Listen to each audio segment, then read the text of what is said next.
नमो भगवते वासुदेवाय। ओम नमो भगवते वासुदेवाय। ओम नमो भगवते वासुदेवाय।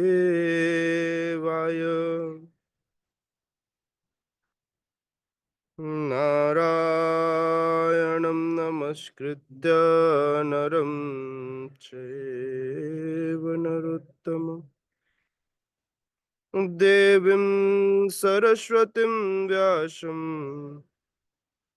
ततो जयमुदीरयेत्। नष्टप्रायेषु अभद्रेषु नित्यं भागवत सेवया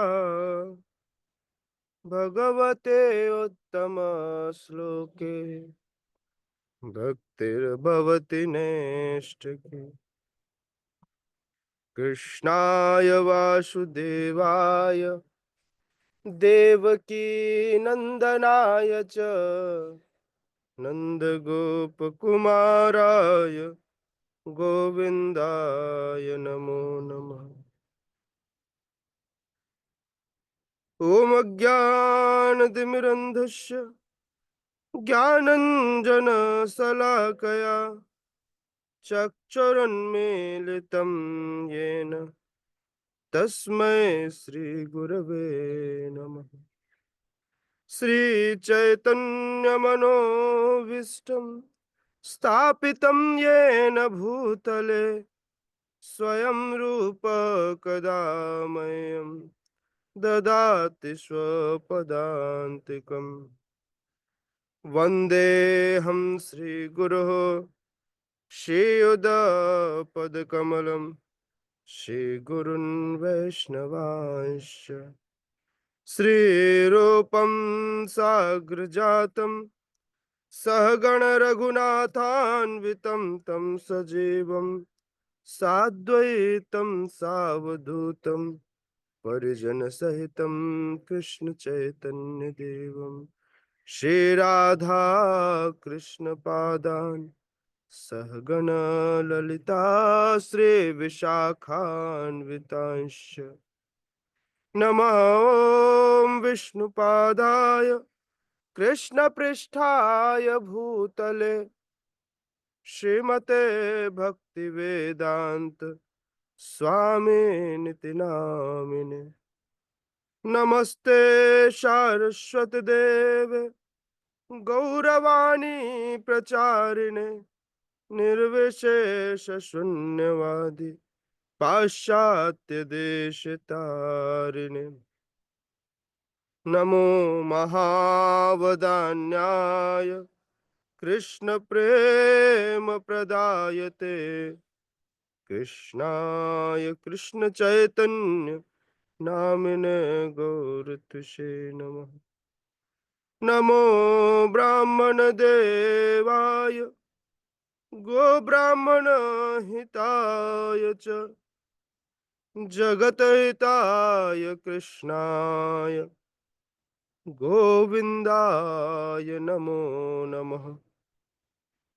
हे कृष्ण करुणा सिंधु दीनबंधो जगतपते गोपेश गोपिका कांत राधा कांत नमोस्तुते। तप्त कांचन गौरांगी राधे वृंदावनेश्वरे वृषभानुसुते देवी प्रणमामि हरे प्रिय। वाञ्छाकल्पतरुभ्यश्च कृपा सिन्धुभ्येव च पतितानां पावनेभ्यो वैष्णवेभ्यो नमो नमः। पञ्चतत्त्वात्मकं कृष्णं भक्तरूपस्वरूपकं भक्तावतारं भक्ताख्यं नमामि भक्तशक्तिकम्। जय श्री कृष्णा चैतन्य प्रभु नित्यानंद, श्री अद्वैत गदाधर श्रीवासादि गौर भक्त वृंद। हरे कृष्णा कृष्ण कृष्ण हरे हरे, हरे राम राम राम हरे हरे। हरे कृष्णा। स्वागत है आप सभी का श्रीमद् भगवद गीता के सुबह के सत्र में। आप सभी श्रवण कर रहे हैं भगवत वाणी। अंतिम सत्र में हम सब ने श्रीमद् भगवद गीता के अध्याय 9 परम गुह्य ज्ञान के श्लोक क्रमांक 19 तक चर्चा की थी। आज हम श्लोक क्रमांक 20 से चर्चा करेंगे। कल मैंने बताया था श्लोक क्रमांक 20, 21, 22, 23, 24 और 25, ये 6 श्लोक देवताओं की पूजा पर आधारित, इसको बोलते प्रतीक उपासना, प्रतीकोपासना, एक साथ बोलते प्रतीकोपासना। इस पर हम चर्चा करेंगे। त्रैविधा मां सोमपापूत पापा, यज्ञैरिष्ट्वा स्वर्गतिं प्रार्थयन्ते, ते पुण्यमासाद्य सुरेन्द्रलोक मश्नन्ति दिव्या दिवि देव भोगा। त्रैविधा मां सोमपापूत पापा, यज्ञैरिष्ट्वा स्वर्गतिं प्रार्थयन्ते, ते पुण्यमासाद्य सुरेन्द्रलोका मश्नन्ति दिव्यानन्दे विदेव भोगान्।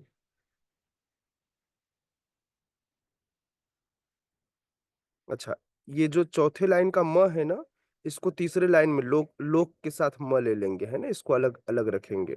ठीक है। त्रैविधा मां सोमपापूत पापा, यज्ञैरिष्ट्वा स्वर्गतिं प्रार्थयन्ते, ते पुण्यमासाद्य सुरेन्द्रलोकम् अश्नन्ति दिव्यान् दिवि देव भोगान्। Once again. त्रैविधा मां सोमपापूत पापा, यज्ञैरिष्ट्वा स्वर्गतिं प्रार्थयन्ते, ते पुण्यमासाद्य सुरेन्द्रलोकम् अश्नन्ति दिव्यान् दिवि देव भोगान्। यस, प्लीज पढ़िए। गौर चैतन्य प्रभु प्लीज। हरे कृष्णा प्रभु जी, दंडवत प्रणाम।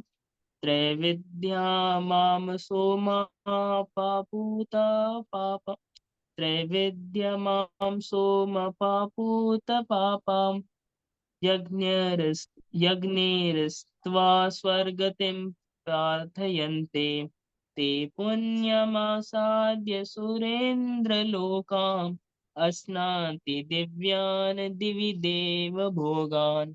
हरे Krishna. Thank you. Yes, Suraj प्रभु। हरे कृष्ण बाबूजी, दंडवत प्रणाम। दंडवत प्रभु। त्रैविधा माम सोम पापूत पाप, यज्ञैरिष्ट्वा स्वर्गतिं प्रार्थयन्ते, ते पुण्यमासाद्य सुरेन्द्रलोकम् अश्नन्ति दिव्यान् दिवि देव भोगान्। हरे हरे हरे। कृष्ण। हीना माता जी। हरे कृष्णा प्रभु जी, दंडवत प्रणाम। त्रैविद्यमाशोपापूत पापा यज्ञैरिष्ट्वा स्वर्गतिं प्रार्थयन्ते ते पुण्यमासाद्य सुरेन्द्रलोकम् अश्नन्ति दिव्यान् दिवि देव भोगान्। हरे कृष्ण प्रभु जी। हरे हरे। यस, अशिता मैया। हरे कृष्णा प्रभु जी, दंडवत प्रणाम। दंडवत प्रणाम। त्रैविद्यमां सोमपापूत पापा यज्ञैरिष्ट्वा स्वर्गतिं प्रार्थयन्ते ते पुण्यमासाद्य सुरेन्द्रलोकम् अश्नन्ति दिव्यान् दिवि देव भोगान्। हरे कृष्ण। प्रीति माता जी। हरे कृष्णा प्रभु जी, दंडवत प्रणाम। दंडवत प्रणाम। त्रैविद्यमं सोमपापूत पापा यज्ञैरिष्ट्वा स्वर्गतिं प्रार्थयन्ते ते पूर्णमासाद्य सुरेन्द्रलोकम् अश्नति दिव्यान् दिवि देव भोगान्। हरे कृष्णा। हरे हरे। शब्दार्थ, अनुवाद एवं तात्पर्य। हिज डिवाइन ग्रेस अभय चरणारविंद भक्तिवेदांत स्वामी श्रील प्रभुपाद के द्वारा जगत गुरु श्रील प्रभुपाद की जय।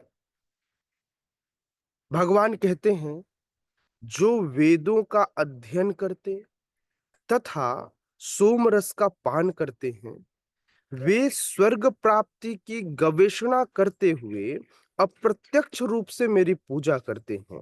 वे पाप कर्मों से शुद्ध होकर इंद्र के पवित्र स्वर्गिक धाम में जन्म लेते हैं, जहां वे देवताओं के जैसा आनंद भोगते हैं।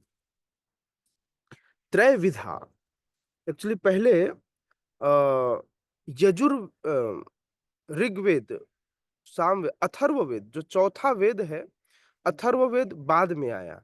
तो इसलिए जो त्रैविधा शब्द यूज हुआ है, ये त्रैविधा शब्द 3 वेदों के लिए किया गया, साम, यजु और ऋग, है ना।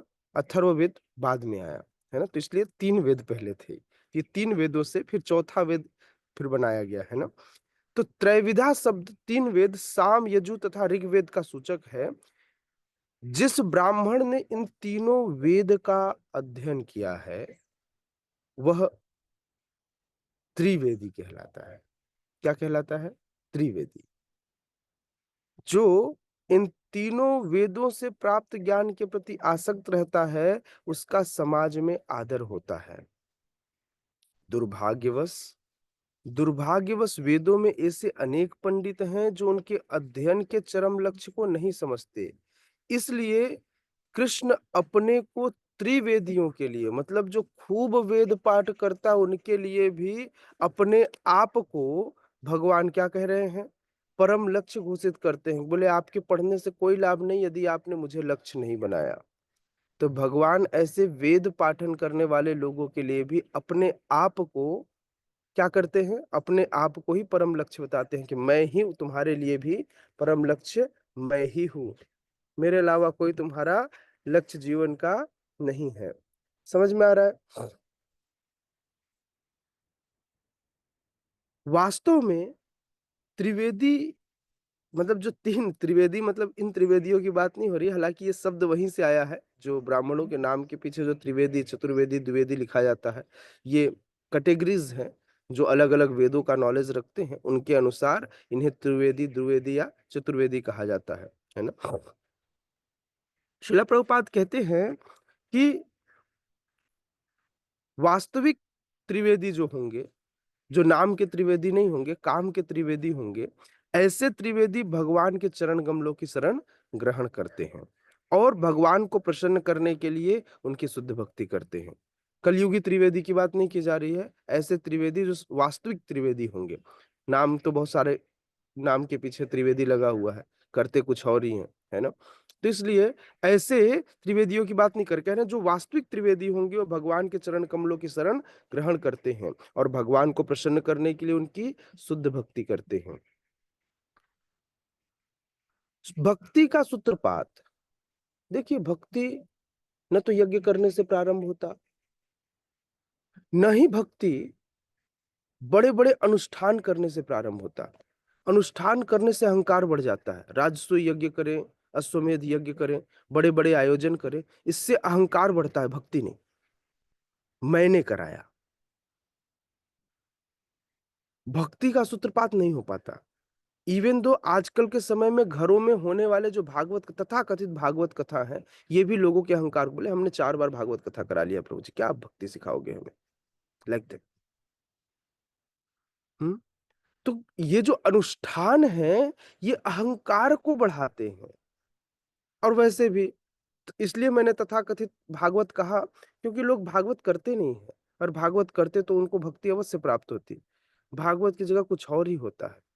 इसलिए श्रील प्रभुपाद कह रहे हैं कि भक्ति का सूत्रपात तो कलयुग में विशेष रूप से हरे कृष्ण महामंत्र से होता है। आप देख लीजिए, अलग अलग लोग हैं, अलग अलग अभी आध्यात्मिक संस्थाएं हैं जिनके पास हो सकता है नॉलेज खूब हो, खूब शास्त्रों को पढ़ते हो, सामने से, ऊपर से, नीचे से, दाएं से बाएं से, मतलब कुछ भी पढ़ते हो, अनेक शास्त्रों का ज्ञान उनके पास हो, खूब सारे वेद वेदांत सूत्र के तथ्य लेकर आए, लेकिन बोले भक्ति के नाम पर कुछ नहीं।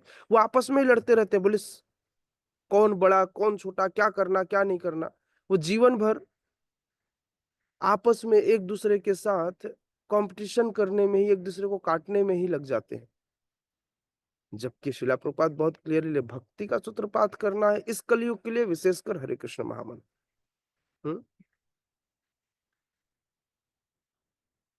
और श्रीला प्रभुपाद कहते हैं कि भक्ति का सूत्रपात हरे कृष्ण महामंत्र के कीर्तन के साथ साथ कृष्ण को वास्तव में समझने के प्रयास से होता है। हरे कृष्ण महामंत्र तो करना ही है, साथ ही साथ भगवान को समझने का प्रयास भी करना है। हम कई बार भगवान को समझने का प्रयास नहीं करते, हम भगवान को मानते तो हैं, सॉरी, हम भगवान को जानते तो हैं, मानते नहीं। तो इसलिए पहले जानकर मानने का प्रयास करना चाहिए। जानते हैं कृष्ण भगवान है, लेकिन मानते नहीं है, है ना। तो जानने के बाद कृष्ण को मानना भी चाहिए, है ना, और इस पथ पर आगे बढ़ना चाहिए। श्रील प्रभुपाद कहते हैं कि दुर्भाग्यवश जो लोग वेदों के नाम मात्र के छात्र हैं, मैंने अभी बताया ना कि बहुत सारे लोग हैं जिनको खूब सारा ज्ञान है, जिन्होंने वेद रटे हुए हैं, जिनके मुख में मुखाग्र है कई सारे वेदों के श्लोक, वे लोग भी भगवान कृष्ण को नहीं समझ पाते। केवल श्लोक रट लेने मात्र से भगवान प्राप्त नहीं होते, भगवान ज्ञान से प्राप्त नहीं होते। ज्ञान अहंकार को पैदा करता है। मनुष्याणाम सहस्त्रेषु, ऐसे हजारों मनुष्यों में कोई एक ज्ञानी होता है, ऐसे हजारों ज्ञानियों में कोई एक भक्त होता है। समझ रहे हैं आप? अगर 1000 इंटू 1000 कर दें तो कितना हो गया? 10 लाख। दैट मीन्स 10 लाख में 10 लाख लोगों में एक व्यक्ति भक्त। रेशियो निकाल सकते हैं आप, 10 लाख में एक। हाँ, ये रेशियो है, मतलब अगर आप परसेंटेज निकालें तो 0.00001%, एक व्यक्ति नहीं। हाँ, 10 लाख में से 2 जीरो हटा दो, कितने जीरो और बचे? 4 जीरो। तो 0.0001% लोग जो है भक्त बनते हैं, जितने लोग हैं उसमें से। समझ में आया? तो इसलिए वो सौभाग्यशाली व्यक्ति हैं, क्योंकि ज्ञानी होना, खूब सारे वेदों का पाठ कर लेना, खूब सारे वेदों का गान कर लेना, या पूरे श्लोक रट लेना, श्रीमद् भगवत गीता के भी पूरे श्लोक रट लो, रटने का कोई फायदा नहीं। रटना नहीं है, अपने जीवन में आत्मसात करना है। रट के क्या करेंगे? मत याद कीजिए, क्या आप इसे जीते हैं? याद मत कीजिए, जी लीजिए, हर श्लोक को जी लीजिए, है ना। जब आप श्लोक को जी लेंगे तो आपके जीवन में अहंकार का कारण नहीं बनेगा और आप जीवन में सफलता पाएंगे। इसलिए श्रीला प्रभुपाद कहते हैं कि दुर्भाग्यवश जो लोग वेदों के नाम मात्र के छात्र हैं, वे इंद्र तथा चंद्र जैसे विभिन्न देवों को आहुति प्रदान करने में रुचि लेते हैं। सुबह सुबह लोग सूर्य देव को जल देंगे, लेकिन भगवान श्री कृष्ण को नहीं मानेंगे। सुबह सुबह उठ करके, अच्छा, आप सबको जानकर बड़ा आश्चर्य होगा, जो लोग सुबह सुबह बिना नहाए धोए योगा करते हैं और योगा में ओम का उच्चारण करते हैं, उनको पाप लगता है, वो लोग नरकगामी होते हैं। ओम उच्चारण करने के लिए शरीर को शुद्ध होने की अति आवश्यकता है। ओम का उच्चारण, सबसे पहली बात तो ओम का उच्चारण ब्राह्मण के अलावा कोई नहीं कर सकता, उसके अंदर, और ब्राह्मण का गुण ही है शुचि। सुबह जब वो शुद्ध होगा तब वो ओम का उच्चारण कर सकता है। लोग आजकल फिटनेस के नाम पर, स्वास्थ्य के नाम पर सुबह सुबह क्या करते हैं, गार्डन में बैठकर ओम का जाप करते, बिना नहाए धोए, वैसे गंदे में ओम पर कंसंट्रेट करते हैं। तो ये ठीक नहीं है। सबसे पहले तो ओम के उच्चारण के लिए उपनयन संस्कार का होना अति आवश्यक है, तब वह ओम का जाप। लेकिन फिर भी श्रीला प्रभुपाद की कृपा से, इसीलिए हरे कृष्ण महामंत्र में ओम नहीं है, इसीलिए कलयुग के लिए महामंत्र, क्योंकि हमको पता था कि यहाँ लोग अशुद्ध होंगे, लोग सूची अवस्था में नहीं होंगे, है ना, हमेशा अशुद्ध अवस्था में होंगे, और ऐसी अशुद्धता की अवस्था में भी उनको मंत्र करना होगा। कई बार लेट कर करेंगे, कई बार बैठ कर करेंगे, कई बार चलते घूमते फिरते करेंगे, कई बार सुबह करेंगे, कई बार रात में करेंगे, और किसी भी अवस्था में करेंगे। तो इस अवस्था में, ऐसे समय में, इसलिए हरे कृष्ण महामंत्र दिया गया। यदि लोगों को कंसंट्रेशन के लिए, यदि लोगों को मेडिटेशन के लिए देना, तो हरे कृष्ण महामंत्र देना चाहिए, न कि ओम से जुड़ा हुआ मंत्र। क्योंकि ओम से जुड़ा हुआ ये जो प्रणव अक्षर है, ये स्वयं भगवान है, और ऐसा वेदों में निहित है कि यदि कोई व्यक्ति इस प्रणव अक्षर का, यदि कोई ब्राह्मण के अलावा यदि कोई इसका उच्चारण करता, अर्थात जिसके अंदर ब्राह्मणत्व न हो, ब्राह्मण मतलब ब्राह्मणत्व न हो, जिसके अंदर, जिसका उपनयन न हुआ हो, ओम का उच्चारण नहीं कर सकता। कुछ लोग जन्मजात ब्राह्मण होते हैं। जन्मजात ब्राह्मण मतलब जन्म से ही उनके अंदर ब्राह्मण का गुण होता है, वो एक अलग तथ्य है। लेकिन हम सबको इस बात का ध्यान रखना चाहिए, है ना, नहीं तो फिर यह ओम का उच्चारण मतलब यह ठीक नहीं है।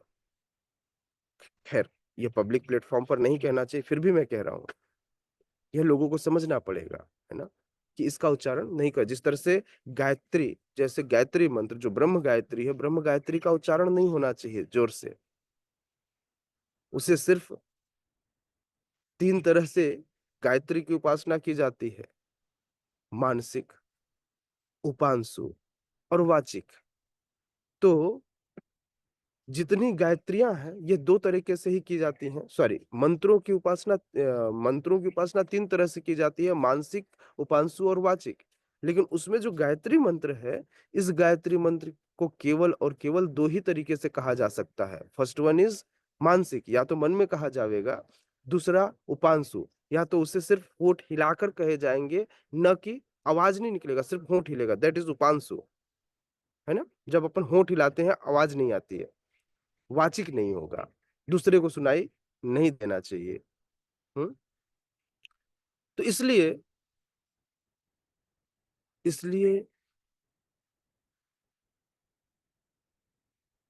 श्रीला प्रभुपाद कह रहे हैं, श्रीला प्रभुपाद कह रहे हैं कि लोग, दुर्भाग्यवश जो लोग नाम मात्र के छात्र हैं, वे इंद्र चंद्र आदि विभिन्न देवों को आहुति प्रदान करने में रुचि लेते हैं। लोग सुबह सुबह सूर्य की उपासना करते हैं, लोग चंद्रमा की भी पूजा करते हैं अलग अलग ओकेशंस पे, लेकिन वे भगवान के शरणागत नहीं होते, है ना। तो ऐसे प्रयत्न से वे, एक बात तो अच्छी है कि उनके अंदर कुछ दिव्य गुण आते हैं, वह कुछ शुद्धता को प्राप्त करते हैं। ऐसा भी नहीं है कि इससे नुकसान है, कुछ नहीं करने से अच्छा कुछ तो कर रहा है ना। तो उन नास्तिकों से बहुत अच्छे हैं, लेकिन फिर भी यह परम नहीं है, यह परम तथ्य नहीं है। इसलिए उनका जो निम्न स्तर का जो निम्न गुण है, उस कलमश से मुक्त होकर वे उच्चतर लोगों को जाते हैं। उच्चतर लोग जैसे स्वर्ग लोक को जाएंगे, जैसे जन लोक को जाएंगे, जैसे तपलोक को जाएंगे, जैसे सिद्ध लोक को जाएंगे। तो ऐसे लोगों को प्राप्त होते हैं जब वो देवी देवताओं की पूजा करते हैं। तो एक बार उच्च लोक में पहुंचकर, एक बार जब वो, जैसे व्यक्ति जब चुनाव जीतता है, जब ऊंचे पोस्ट पर पहुंचता है, बड़ा नेता बन जाता है, तो अगले 5 साल तक जीवन के बड़े बड़े मजे जी लेता है। लेकिन 5 साल बाद उसको जैसे समय पूरा हुआ, लात मार के कुर्सी से उतार दिया जाता है। समझ में आ रहा है? बिल्कुल उसी तरह से जब व्यक्ति स्वर्गलोक जाता है, तो जब तक उसके पास उसके स्वार्गिक भोग भोगने के लिए उसके पास उसके पुण्य होते हैं, तब तक वहां पर यहाँ की अपेक्षा कई करोड़ गुना ज्यादा ऐश्वर्य का भोग करता है। किंतु जैसे ही उसके पुण्य खत्म होते हैं, 5 वर्ष खत्म, मतलब हमारे यहाँ पंचवर्षीय चलती है चुनाव, तो उसी तरह से वहां पर जब भी उसका पुण्य खत्म होगा, उसको वहां से वापस भेज दिया जाएगा। हाँ, तो एक सामान्य व्यक्ति की अपेक्षा जो व्यक्ति चुनाव जीत कर आगे बढ़ता है, या फिर जो व्यक्ति अच्छा बिजनेस करता है, चीजें करती है, या फिर जिस तरह से भी, कहने का मतलब ये टेम्परेरी चीजें हैं, है ना, जो टेम्परेरी रूप से व्यक्ति को मिलती हैं, और एक समय के बाद यह चीजें खत्म हो जाती हैं। तो इसलिए वहां पहुंचकर आप इंद्रियों की तुष्टि तो कर सकते हैं, लेकिन आप ये नहीं कह सकते कि यह ठीक है। वो परमानेंट इन इंद्रियों की तुष्टि करेगा। एक समय के बाद उसे चीजों को छोड़ना ही होगा। एक समय के बाद वह अपने आप पुनः इस पृथ्वी लोक पर आकर के कर्म करेगा, है ना। तो इसलिए संभल जाइए, और संभल कर अभी से भगवान के शरणागत हो जाइए। पुण्य बटोरने की कोई आवश्यकता नहीं है, न प्याऊ खुलवाने की आवश्यकता है, न भूखों को भोजन कराने की आवश्यकता है। भूखों को प्रसाद खिला सकते हैं, भोजन नहीं। ठीक है ना, प्रसाद खिलाना स्वीकृति प्रदान करना है। अंतर कुछ क्षणों का है, जितने क्षण में आप भगवान को भोग लगाएंगे। तो इसलिए भोजन कराने से अच्छा है प्रसाद खिलाइए। हम्म। ते ते भुक्त्वा स्वर्गलोकं विशालम् क्षीणे पुण्ये मर्तलोकं विशन्ति। एवं त्रैधर्ममनुप्रपन्ना गतागतं काम कामा लभन्ते। ते तं भुक्त्वा स्वर्गलोकं विशालम् क्षीणे पुण्ये मर्तलोकं विशन्ति। एवं त्रैधर्ममनुप्रपन्ना गतागतं काम कामा लभन्ते। ते तं भुक्त्वा स्वर्गलोकं विशालं क्षीणे पुण्ये मर्त्यलोकं विशन्ति। एवं त्रयीधर्ममनुप्रपन्ना गतागतं काम कामा लभन्ते। यस, पढ़िए 9:21। प्रीति माता जी। हरे कृष्णा प्रभु जी, दंडवत प्रणाम। धन ते प्रणाम माता जी। तं भुक्त्वा सर्गलोकं विशालं क्षीणे पुण्ये मर्तलोकं विशन्ति। एवं त्रयीधर्मम् अनुप्रपन्य गतागतं काम कामा लभन्ते। हरे कृष्ण। हरि हरि। गौर चैतन्य प्रभु। हरे कृष्णा प्रभु जी। ते ता ते ताम भुक्त्वा स्वर्गलोकं विशालं क्षिणे पुण्ये मर्त्यलोकं विशन्ति। एवं धर्माम् अनुप्रापन्ना गतागतं काम कामा लभन्ते। हरे कृष्ण। हरि हरि। यश। हिना माता जी। हरे कृष्ण प्रभु जी। ते तं भुक्त्वा स्वर्गलोकं विशालं क्षीणे पुण्ये मर्त्यलोकं विशन्ति। एवं त्रैधर्ममनो प्रपन्ना गतागतं काम कामा लभन्ते। हरे कृष्ण प्रभु जी। हरी हरी। आसिता माता जी। हरे कृष्ण प्रभु जी। Yes ma'am.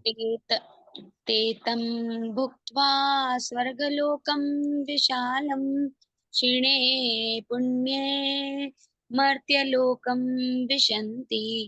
एवं त्रयी धर्म मनु प्रपन्ना गता गतं काम कामा लभन्ते। हरे कृष्ण। हरी हरी। पुष्पेंद्र प्रभु हरे कृष्ण प्रभु जी। जी। ते तं भुक्त्वा स्वर्गलोकं विशालं क्षीणे पुण्ये मत्स्यलोकं विशन्ति। एवं त्रिधर्ममनुप्रपाणां गतता गतागतं काम कामा लभन्ते। यस सूरज प्रभु। हरे कृष्ण प्रभु जी।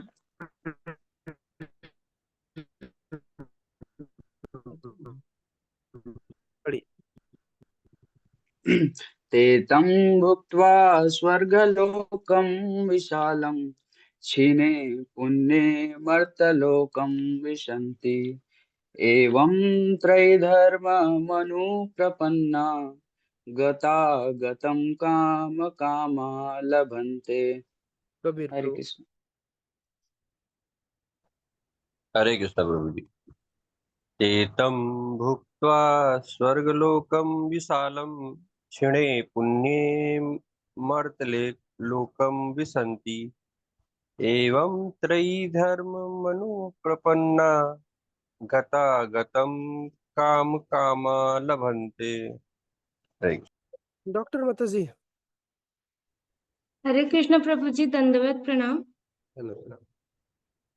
ते तं भुक्त्वा सर्वलोकं विशालं क्षीणे पुण्ये मर्त्यलोकं विशन्ति। एवं त्रयी धर्म मनुप्रपन्ना गतागतं काम कामा लभन्ते। हरे कृष्ण प्रभु जी। Thank you. प्रभु यस। जी, पेज नंबर कौन सा है? मेरे को मिल नहीं रहा है, बताइए ना। 921 पेज नंबर 350।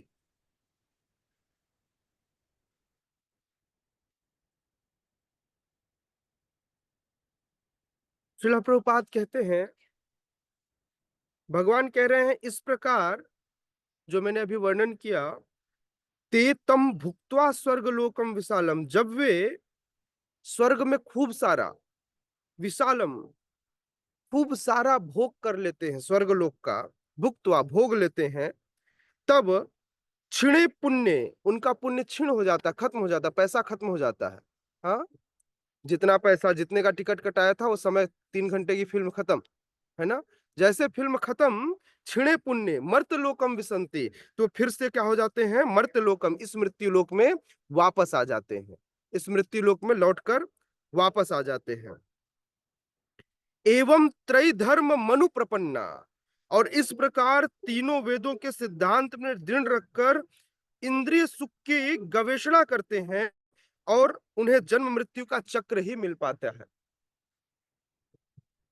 आप लोगों को कीर्तन सुनाई दे रहा है? आप लोगों को कीर्तन सुनाई दे रहा है? नहीं दे रहा? नहीं प्रभु जी। अच्छा है, मतलब डिस्टरबेंस नहीं है ना, इसलिए पूछ रहा था, क्योंकि मुझे बहुत तेज सुनाई दे रहा है। मायापुर धाम में दिन भर कीर्तन ही चलता है यहाँ, है ना। पूरे मतलब लगभग 300 400 500 से ज्यादा लोग हैं शोभा यात्रा में, और भोपू के साथ कीर्तन चल रही है ना। तो धाम में ये फायदा है, आप चाहो ना चाहो कान के अंदर हरे कृष्ण महामंत्र तो जाएगा, आपकी न इच्छा हो तो भी जाएगा, इच्छा हो तो भी जाएगा। तो इसलिए धाम में रहना ही अपने आप में सौभाग्य है, जहां से व्यक्ति तर जाता है। कई बार यहाँ पर रहकर व्यक्ति कुछ नहीं करता, सोता भी है, तो भी भगवान बोलते दंडवत प्रणाम है, भगवान उसे दंडवत प्रणाम के रूप में स्वीकार करते हैं। और कानों में वैसे भी हरिनाम जा रहा है, उसका हृदय शुद्ध हो रहा है ना। चलिए आगे बढ़ते हैं। तो मैंने कहा कि व्यक्ति वेदों के सिद्धांत के अनुसार इंद्रिय सुख के लिए गवेषणा करता है और जन्म मृत्यु, बार बार जन्म मृत्यु के चक्र में फंसा रहता है। हाँ,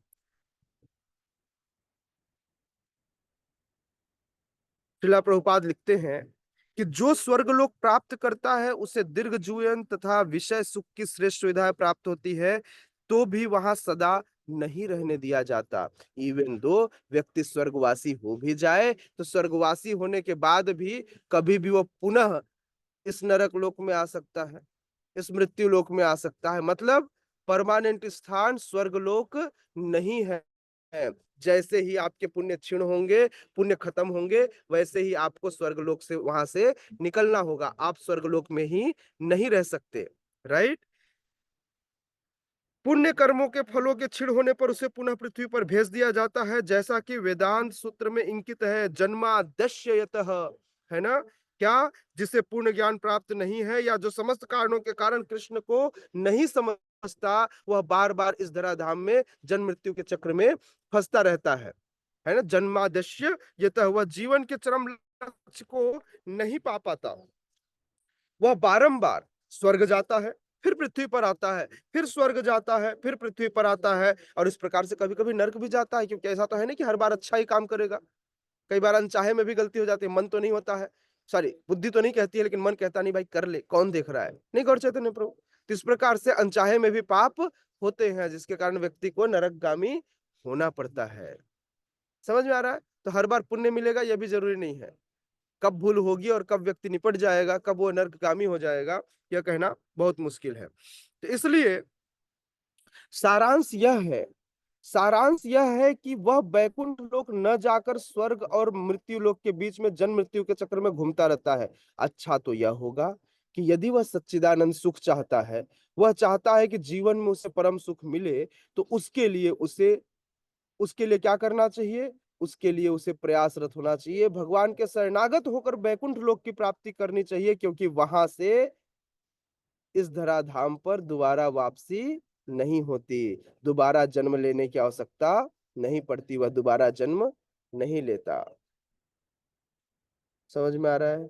तो चाहिए परमानेंट सुख, चाहिए तो परमानेंट काम करना पड़ेगा। परमानेंट कार्य क्या है? परमानेंट कार्य भगवान का नाम लेना है, भगवान की सेवा करनी है, ये हमारा स्वभाव है। जीवेर स्वरूप है नित्य कृष्णदास, जीवन भर यही हमारा परमानेंट कार्य है। करनी नौकरी ही है, लेकिन भगवान की। जिसके गले में पट्टा होगा, पट्टा होना चाहिए, पता चलना चाहिए नौकरी कहाँ कर रहे हैं, यह हमारा आइडेंटिफिकेशन कार्ड है। तो सभी लोग अपना आइडेंटिफिकेशन कार्ड बनवा लीजिए, ताकि पहचाना जा सके। यमदूत आए तो बोले नाना भाई इनके पास ये कार्ड है, हाँ, इनको लेके नहीं जा सकते, है ना।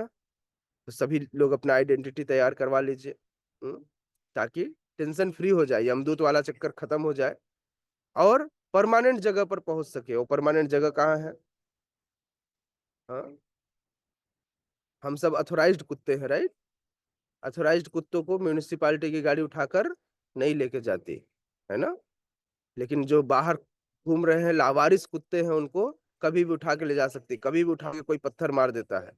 अगर हम मान लीजिए किसी पट्टे वाले कुत्ते को कोई गलती से एक पत्थर मार दिया, तो उसके ऊपर केस हो जाता है और उसके लिए उसका मालिक लड़ने आ जाता है। गलती से अगर हमको उठाकर ले जाने का प्रयास भी किए यमदूत, तो तुरंत विष्णुदूत आ जाएंगे, जैसे अजामिल के लिए आ गए थे। हाथ कैसे लगाया, खड़े हो जाएंगे, यमदूतों को छोड़कर भागना पड़ेगा। तो देख लीजिए आप अपने लिए, आप लोगों ने मतलब पट्टा तैयार किया है कि नहीं किया है, क्योंकि पहचान तो यहीं से होगी, राइट। चलिए आगे बढ़ते हैं। वेरी इंपॉर्टेंट श्लोका, श्लोक क्रमांक 22 सभी को याद करना है। सभी को भगवान कह रहे हैं, भगवान कह रहे हैं, देख लीजिए, ये श्योरिटी है। जो लोग कहते हैं प्रभु जी क्या केवल भक्ति करने से सब कुछ हो जाएगा, इस प्रश्न का उत्तर दे। केवल भक्ति करने से सब कुछ हो जाएगा, आपका पेट भी भर जाएगा, आपको खाने को भी मिल जाएगा। भगवान कह रहे हैं, मैं नहीं कह रहा हूं, भगवान कह रहे हैं आप करो तो सही। मैं लास्ट टाइम बता रहा था कि तुकाराम जी के लिए, तुकाराम जी का नाम सुना है? एक भक्त हुए महाराष्ट्र में, पंढरपुर में, तुकाराम जी, जो भगवान के धाम सशरीर गए इस शरीर के साथ, और अपनी बेटी की शादी में दहेज लेकर बैकुंठ से आए, भगवत धाम से। उसके बाद अपने एक शिष्य के लिए भी आए, उसको भी लेकर अपने साथ गए। तो इस तरह से वो जा करके वापस आए। इसका मतलब आपकी हर जरूरत पूरी होगी। भगवान कह रहे हैं अनन्य चिंतयन्त्यो माम ये जना पर्युपासते तेषां नित्याभियुक्तानां योगक्षेमं वहाम्यहम्। अल्टीमेट श्लोक, योगक्षेमं वहाम्यहम्।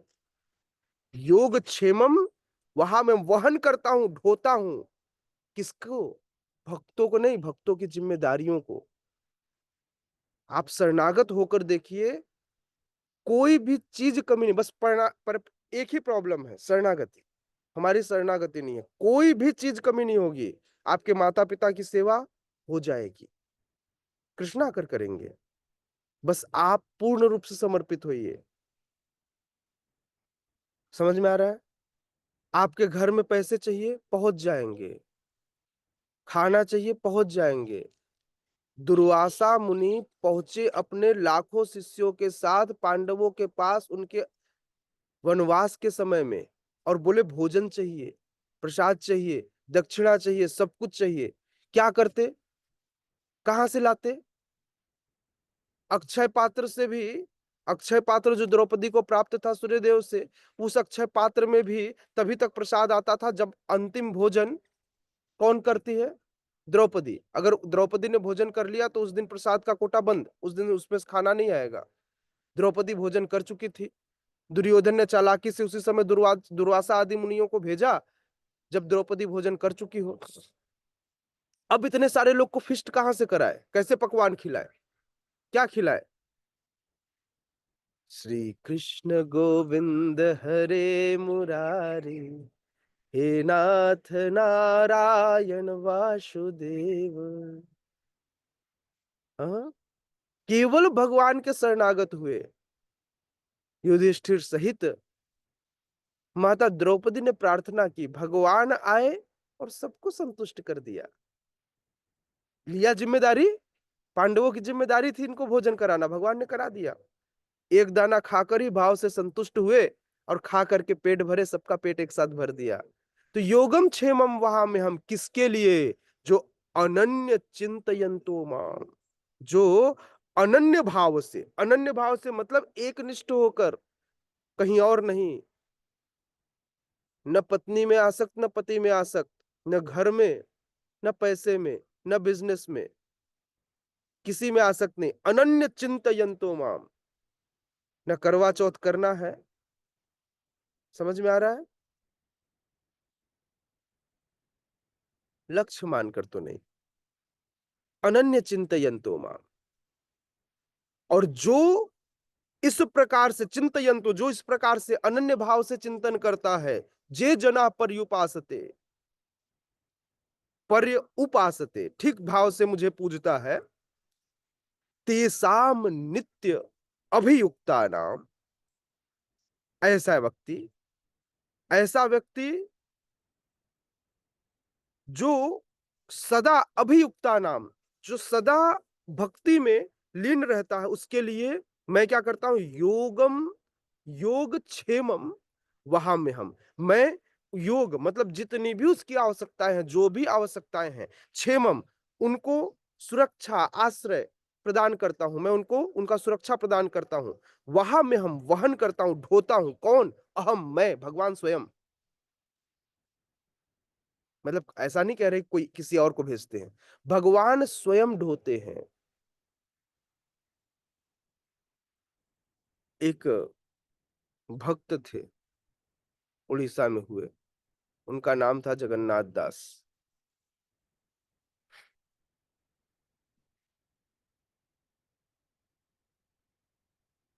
उन्होंने यही श्लोक पढ़ा और इस श्लोक को पढ़ने के बाद बोला यार इस श्लोक में गड़बड़ है।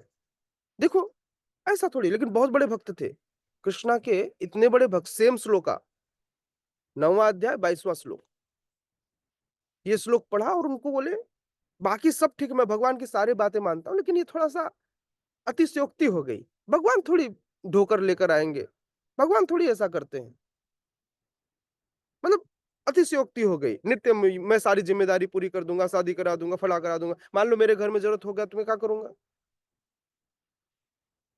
तो उनको नहीं समझ में आया। तब तक पीछे से आवाज आई, जी सुनते हो, आज खाने के लिए नहीं है, जाओ कुछ भिक्षावृत्ति करके आओ, कुछ तो लेके आओ, तब तो कुछ बनाओ। अब भाई पीछे से होम मिनिस्ट्री का ऑर्डर था, लेकिन जाने से पहले उन्होंने इस श्लोक को काट दिया रेड पेन से। बोले भाई ये श्लोक उपयुक्त नहीं है, इस श्लोक को क्रॉस लगा दिया, चले गए।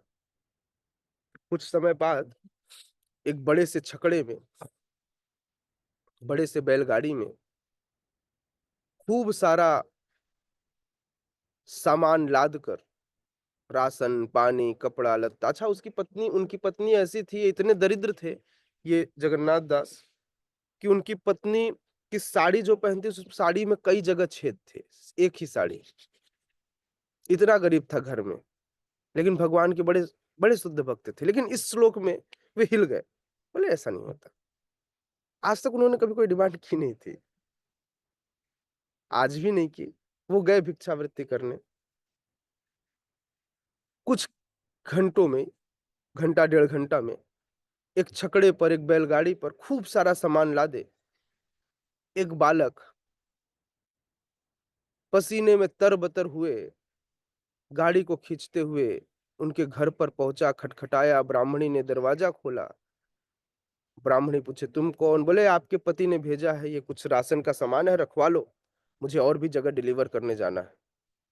डिलीवरी बॉय बनकर, डिलीवरी बॉय आया था डिलीवर करने, सामान रखवाया। बोले सामान कहाँ है? तो देखे तो भरा हुआ। बोले कितना? बोले थोड़ा मोड़ा होगा। बोले नहीं सारा ये आपका ही है, मुझे फिर मैं सामान लेकर कहीं और जाऊंगा। तो सारा सामान उतार करके रूम में रखा। उनका जो घर था पूरा कमरा भर गया, सब कुछ नए नए सामान, साड़ी कपड़ा लत्ता, मतलब आज पूरा घर भर गया। तो बोले तुम क्यों लेकर आए, वो क्यों नहीं आए? बोले अब वो बहुत डांटते हैं, बहुत बहुत डेंजरस व्यक्ति हैं। हाँ, बोले थोड़ी सी मुझे देर क्या हो गई, मुझे पीटा भी, आप मुझे डांटने की बात कर रहे हो? तो अपना पीठ दिखाया, पीठ पे ऐसे निशान थे, ऐसे रेड मार्क थे और ऐसे क्रॉस का निशान था। बोले देखो पीटा भी, उससे ब्लड निकल रहा था। बोले इतने निर्दयी कब से हो गए? वे तो कभी ऐसे न थे, इतने निर्दयी न थे, ऐसे निर्दयी मेरे पति नहीं हो सकते। आने दो, आज उनकी मैं खबर लेती हूँ। एक तो छोटा सा बालक, खुद लेकर आना चाहिए था, इतना मैंने तुमसे क्यों कराया? तुम यहीं बैठो, मैं तुम्हारे लिए कुछ बना देती हूँ। अब तो सामान आ ही गया था, अब तो पकवान बना सकती थी। बोले नहीं नहीं नहीं, मुझे और जगह डिलीवरी का पता चला, किसी और की गड़बड़ी हो गई, कोई और भी पीट देगा मुझे। मैं हूं ना, मेरे रहते तुम्हें कोई हाथ भी नहीं लगाया, तुम बैठो मैं लेकर आती हूँ। ब्राह्मणी तुरंत सामान ली, बनाने गई, तब तक इधर से बालक चला गया। थके हारे बेचारे ब्राह्मण आए, घर की हालत देखकर समझ में नहीं आती किसके घर में घुस गया, मैं गलत घर में तो नहीं घुस गया। फिर बाहर जाकर देखा तो घर तो मेरा ही है। फिर अंदर आया, आवाज लगाया, ब्राह्मणी बाहर आई तो पहले तो बड़े गुस्से में बोले इस बच्चे को तुमने मारा? बच्चा कहाँ गया? बच्चा तो था नहीं वहां, बच्चा जा चुका था। बोले कौन बच्चा? बोले तुमने जिससे सामान भेजा था। तुम इतने निर्दयी कब से हो गए? ऐसे किसी बच्चे को मारते हैं क्या?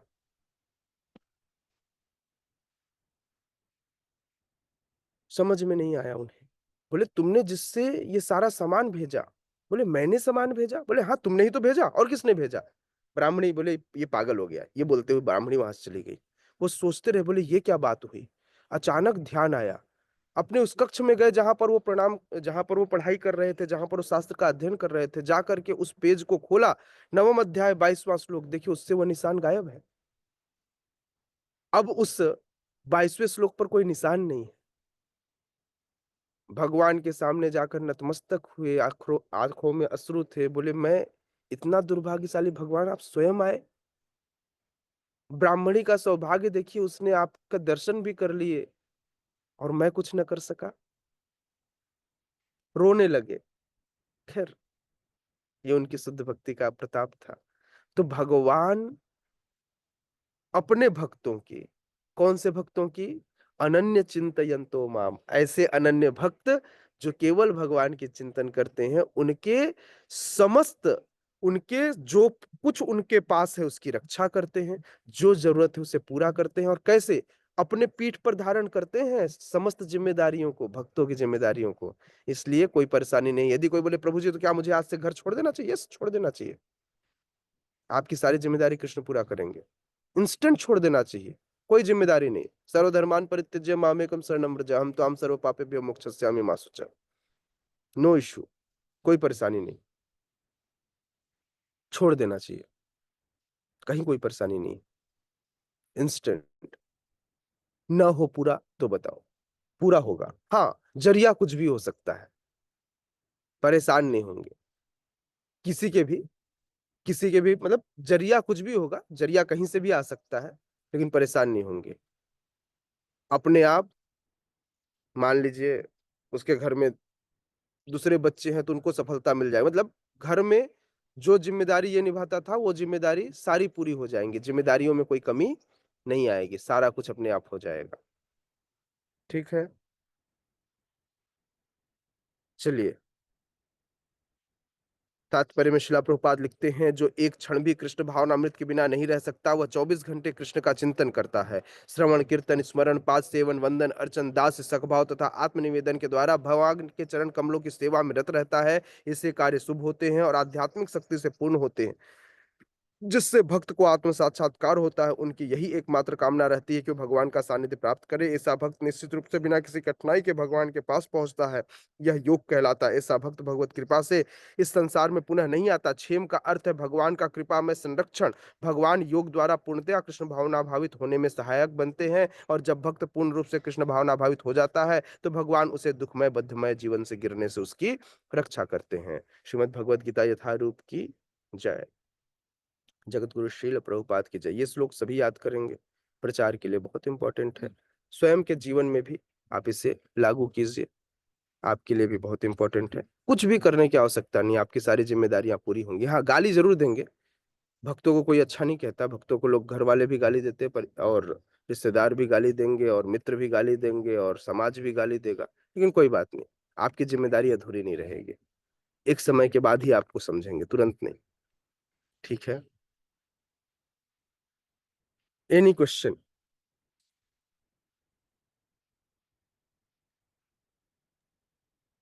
हरे कृष्णा प्रभु जी। हरे कृष्ण भैया।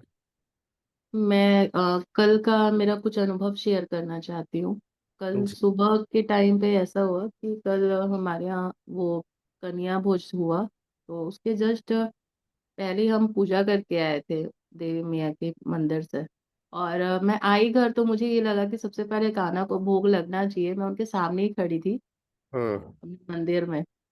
तो मैंने जैसे ही बोला, मैं आंख बंद करके खड़ी थी हाथ जोड़ के, तो मैं बोली अभी लेके आ जाती हूँ। जैसे मंदिर से आते हैं तो सबसे पहले पूजा स्थान में जाते हैं अपने घर के और हाथ जोड़ते हैं, फिर उसके हम्म। बाद फिर घर की धूप लगती है, हमारी कुल देवी की धूप लगती है। तो हम्म। कल क्या हुआ, वैसे ही ना तुरंत मेरी बड़ी मम्मी मतलब पूरा भगवान जी का भोग लेके आ गए, लड्डू गोपाल जी का, और वो बैठ गए। मतलब मुझे इतनी संतुष्टि हुई, तब मुझे लगा कि मतलब आप जो बात बोल रहे हैं ना अभी, वो भी हुआ। और कल जो मतलब मैंने बताया था कि थोड़ा सा जो मेरे ब्रदर के साथ हो गया था, भाई के साथ, जी।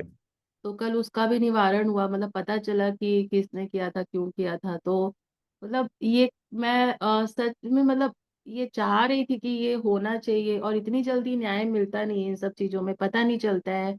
लेकिन कल प्रभु जी, कल शाम का समय ऐसा था 7 बजे से लेके मतलब 10 बजे तक, और मैंने कल बोला था कि मतलब दिमाग शांत नहीं हो रहा था कि ये क्यों चल रहा है, किस लिए हुआ है उसके साथ ऐसे, लेकिन कल ये हुआ।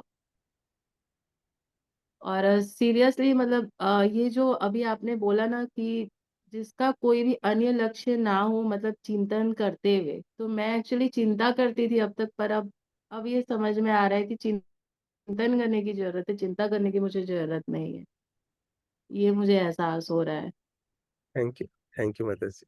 बहुत बहुत अच्छा आपका। सीरियसली प्रभु जी, सीरियसली मतलब कल मैंने खुद में देखा कि मतलब भगवान जी हमसे कुछ भी नहीं मांगते। हम गुस्से में रहते हैं तो हम उन्हें कुछ भी बोल देते हैं, सारा फ्रस्ट्रेशन निकाल देते हैं, हम कैसा भी व्यवहार करते हैं। हमारे साथ जब थोड़ा भी कोई हमें व्यवहार करके ऊंची आवाज में बोल देता है तो हमें कितना खराब लगता है। हमारे साथ कुछ अच्छा होता है तो भी मतलब हम भगवान को बोलते हैं, और बुरा होता है तो हम उन्हें ऐसा बोलते हैं कि बस गुस्से गुस्से में भी। तो वहां पे एक बार हरे कृष्णा बोल के खुद में सेल्फ एनालाइज करके शांत हो जाना चाहिए, मुझे ये लगा। क्या मैं ठीक बोल रही हूँ प्रभु जी? ऐसा करना चाहिए हमें? ठीक है, आपका अच्छा अनुभव है, आपका अच्छा अनुभव है। प्रयास कीजिए, हर चीजों के लिए भगवान को धन्यवाद दीजिए। भगवान के प्लान को हम नहीं समझ सकते, जस्ट गो अहेड। भगवान की भक्ति कीजिए, भगवान का नाम लीजिए, वो सब कुछ संभाल लेंगे। हमें ज्यादा कुछ सोचने की आवश्यकता नहीं पड़ेगी, है ना। प्रॉब्लम यह है कि हमें भगवान पर फेथ नहीं होता। जिस दिन आप फेथ करना शुरू कर देंगे उस दिन प्रॉब्लम अपने आप खत्म। सुख आएगा तो भी उनका, दुख आएगा तो भी उनका। आपको इस सुख दुख के चक्कर से बाहर निकलना पड़ेगा, है ना। फेथ और चला गया था प्रभु जी, लेकिन जब से मैं मिली आपसे उसके बाद से फेथ आने लगा। फेथ चला गया था मेरा, क्योंकि मैं पहले करती थी, पूजा भी करती थी बिना नहाए, मैं मतलब बिना नहाए कुछ भी खाना ऐसा ये सब कुछ भी नहीं था। जब मैं अपने पढ़ाई लिखाई के लिए बाहर नहीं गई थी तब। और सब चीज था, सूर्य भगवान को जल अर्पित करना, ये सब बचपन से करते आ रहे थे। हम्म। तो परवरिश भगवान की दया से बहुत अच्छी हुई थी, लेकिन सब चला गया था। और जब फिर जीवन में ये सारी चीजें हुई तब तो और ही चला गया था। लेकिन फिर अब समझ में आ रहा है कि बोलते हैं एक समय आता है जब आप समझते हैं, तो बस वही है। Exactly. Okay, yes, next question. Thank you माता जी। गौर चैतन्य प्रभु। हरे कृष्णा प्रभु जी, दंडवत प्रणाम। धन्यवाद प्रणाम। प्रभु जी, यहाँ परपट में लिखा है कि when he becomes fully Krishna conscious, the Lord protect him from falling down to a miserable condition of life। तो प्रभु यस, जी यहाँ पे when he becomes fully Krishna conscious लिखा है, कब पता चलेगा कि हम fully Krishna conscious हो गए हैं? कोई बात नहीं, जितने परसेंट हुए हैं उतना परसेंट भगवान आपकी सहायता करेंगे, है ना। इसीलिए फुली कृष्णा कॉन्शियस जब आपके जीवन में आपको लगने लग जाए कि सुख भी कृष्णा का, दुख भी कृष्णा का, जब आपको सुख और दुख से फर्क न पड़े, तब आप फुली कृष्णा कॉन्शियस है। वैसे भक्त कभी ये मानता नहीं है कि मैं भक्त हो गया हूँ। वो सदैव, तो जितना शरणागति होगी, जितने विनम्र होंगे, उस दिन समझ जाइएगा। तो वो आपको समझने की आवश्यकता नहीं है। आप भक्ति कीजिए, बाकी सब कृष्णा देख लेंगे। ठीक है। मतलब प्रभु जी, हम लाइफ में कोई भी स्टेज में होंगे और ऐसा अगर फॉलिंग डाउन वाला कंडीशन होगा तो कृष्णा हमारी हेल्प करेंगे। फॉलिंग डाउन कंडीशन भक्ति में बहुत होता नहीं है। ये जो गिरने का मतलब, फॉल डाउन तो होता नहीं है, रुक जाता है भक्ति। हम्म। भक्ति फॉल डाउन नहीं होता। मतलब शब्द जरूर यूज होता है, लेकिन फॉल डाउन होता नहीं है, सिर्फ रुक हम्म। जाता है। उसके बाद फिर से जब कोई भक्तों का संग मिलता है तो फिर से एक्सेलरेट होता है, फिर से आगे बढ़ता है। कोई हम्म। व्यक्ति नहीं गिरता, है ना। तो भक्ति में कोई परेशानी नहीं है, सिर्फ एक्सेलरेट होता है। जैसे अभी नेहा माता जी ने कहा कि पहले वो भक्ति करती थी, फेथ चला गया था किसी कारण से, अब फिर से फेथ आया। फिर से फेथ आया तो समय के साथ आया। उसी तरह से चीजें हैं कि फिर से किसी भक्तों का संग मिलेगा, स्वीकृति होंगी, भगवत गीता का संग मिलेगा, भागवतम का संग मिलेगा, किसी अलग जगह से स्वीकृति आएगी तो फिर से शुरू हो जाएगा। और भगवान हमारे शरणागति के ऊपर, भगवान हमारे उस हिसाब से जितना फेथ होगा, उस फेथ के हमारी श्रद्धा के ऊपर ही हमारे साथ हमारी रक्षा होती है, हमारी जिम्मेदारियों का वहन होता है। मान लीजिए आपको फेथ किसी और पर है, जब तक फेथ द्रौपदी को किसी और पर था तब तक भगवान नहीं आए। कृष्णा आए, जब कृष्णा को बुलाया तो आप भगवान को बुलाएंगे तो भगवान आएंगे। तो भगवान पर फेथ कीजिए। ओके, ठीक है। आशिता मैया। हरे कृष्णा प्रभु जी, दंडवत प्रणाम। जी प्रणाम मैया। प्रभु जी, मैं अनुभव ही बताऊंगी अपना। जी। एक्चुअली अभी हम लोग पिछले 2-3 श्लोकों में जब हम पढ़ रहे थे तो बार बार आ रहा था कि हम मृत्यु लोक में है, या पुण्य हमें मिलेगा, स्वर्ग मिलेगा, मृत्यु लोक मिलेगा। तो मुझे लग रहा था कि ये हमें मृत्यु लोक बाद में जो मिलेगा वो तो मिलेगा, अभी हमें क्या मिलेगा उसके लिए भगवान ने इसी क्वेश्चन में, अभी इसी श्लोका में उन्होंने अनुभव अपना बताया कि मतलब उन्होंने अपना मतलब अपना उन्होंने मेरे क्वेश्चन का जवाब इसी इसी वाले श्लोक में मिल गया कि युगक्षेमम वहाम्यहम। वो हमारे अभी के भी जो भी चीजें हैं उनको भी वो पूरा करने में, हालांकि ये पढ़ चुके हैं लेकिन जो भूल गए थे वो फिर से उन्होंने अभी रिमाइंड करा दिया प्रभु जी। बिल्कुल। जी धन्यवाद प्रभु जी। हरे कृष्णा। हरे कृष्णा। यस, जी। प्रीति माता जी। प्रभु जी बस एक हरे चीज बोलना चाह रही हूँ। जी नहीं माता जी। ये मायापुर में जैसे भी आप हैं, तो मायापुर में भगवान की उपस्थिति की क्या कहानी है? मेरे को एक बार कामना दी बता रहे थे, बट मेरे को आपसे जानना है कि मायापुर में ही क्यों ऐसा हुआ और मायापुर की क्या स्टोरी है। मैं ठीक बहुत उत्सुक हूँ इसको जानने के लिए, है, तो ओके। मुझे जरूर बताइएगा एक बार कल। We will tell you later. हाँ, इस कक्षा जी में प्रभु। डिस्कस करेंगे। लास्ट के 5 मिनट में क्वेश्चन ले लेते हैं प्रीति माता जी जी का।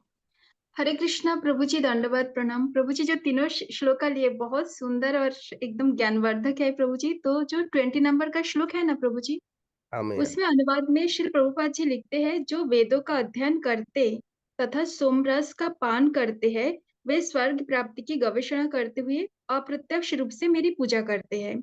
तो प्रभु जी, सोमरस का पान करना, क्या ये वेद के अध्ययन से जो आनंद की प्राप्ति हो रही है उसी को सोमरस के साथ तुलना कर रहे हैं, या फिर इंद्रिय तृप्ति है तो जो सोमरस पान करते हैं उस चीज को बोल रहे हैं? क्या है इसका अर्थ? इंद्रिय तृप्ति के लिए ही सोमरस का पान करते हैं। यहाँ पर कुछ लोग अच्छा काम भी करते हैं और साथ ही साथ सोमरस का पान भी करते हैं, उसकी बात कर रहे हैं।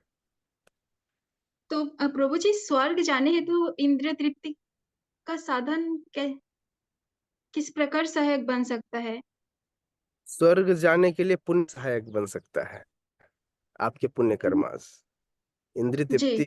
इंद्रिय तृप्ति छोड़, क्योंकि इंद्रिय तृप्ति है तभी तो आदमी ये करता है, ताकि मान सम्मान मिले, चीजें मिले। पुण्य कर्म क्यों करता है? पुण्य कर्म से उसको कोई लाभ थोड़ी। पुण्य कर्म एक तरह के उसके मन की संतुष्टि के लिए करता है। तो इस तरह से वो उसके द्वारा किया जाने वाला सारा कार्य इंद्रिय तृप्ति ही है। जितने पुण्य कर्म है वो इंद्रिय तृप्ति ही होती है, सारे पुण्य कर्म। पुण्य कर्म में मतलब उसके मान प्रतिष्ठा मिलता है, उससे सुकून मिलता है। मतलब ये एक तरह की इंद्रिय तृप्ति ही है। मन को शांति मिलती है कि मैंने ये किया, मैंने ये किया। उसका ईगो सेटिस्फाई होता है, मैंने इतने लोगों को खिलाया, मैंने प्याऊ खुलवाया, मैंने इतने गरीबों की सहायता की। तो ये ईगो सेटिस्फेक्शन है, ये पुण्य है। पुण्य ईगो सेटिस्फाई करता है। भक्ति में अच्छा। ईगो का कोई लेना देना नहीं है। हम्म। हम्म। तो मतलब इस तरह के कार्य से भी स्वर्ग की प्राप्ति की जा सकती है? हाँ, जी। बिल्कुल।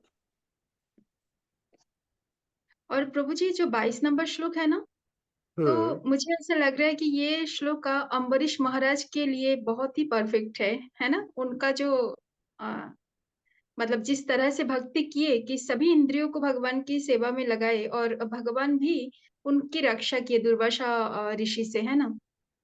तो उसी तरह से है प्रभु जी। तो एक छोटा सा क्वेश्चन में, जैसे दुर्वासा जी जो थे, अम्बरीश महाराज को उनके एकादशी के समय पे मतलब उनके पास गए थे, तो उसी से रिलेटेड उनका कहानी आता है प्रभु जी। तो एक प्रश्न है मेरे मन में एकादशी से।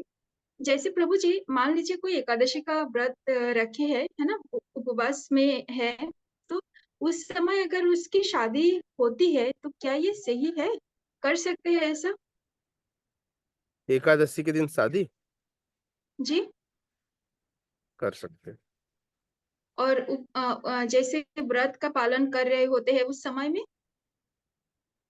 ठीक है, व्रत के समय में, क्योंकि शादी मतलब वैदिक शादी, शादी मतलब डीजे डांस नहीं। शादी मतलब देवी देवताओं की उपस्थिति, पुण्य आत्माओं की उपस्थिति, साधुओं की उपस्थिति, उसको शादी कहते हैं। चाचा मामा या दारू पीने वाले जीजा लोग की उपस्थिति को शादी नहीं कहते हैं। शादी हम्म। मतलब वैदिक अनुष्ठान। तो वैदिक अनुष्ठान तो एकादशी के दिन हो तो क्या परेशानी है? अच्छा। जी। हम्म, जी ओके। प्रभु जी, इतना ही था। आपको बहुत बहुत धन्यवाद। हरे कृष्णा, दंडवत प्रणाम। नमस्ते। जगत गुरु श्रील प्रभुपाद की जय। श्रीमद् भगवद गीता यथारूप की जय। उपस्थित गौर भक्त की जय। निताय निताय गौर प्रेमानंदे। हरि हरि। थैंक यू प्रभु जी। हरे कृष्णा।